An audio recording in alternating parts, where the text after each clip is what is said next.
Hello guys! Kami ay maglalakad ng aking pet daughter na si Molly. Ayan, come on Molly. Oh, the grass here,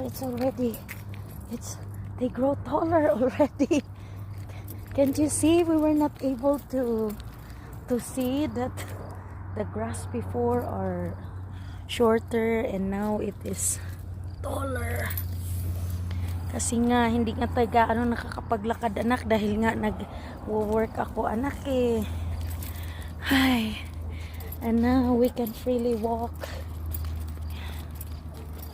Hindi man lang namin napansin na humaba na pala yung mga damo. So can't you see? Yeah.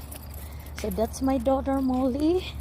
She is so happy because we were able to walk tonight. Yeah. We paid our bills first, and then after that we are walking because Molly is a good girl. Come here baby, come on. So see you guys later.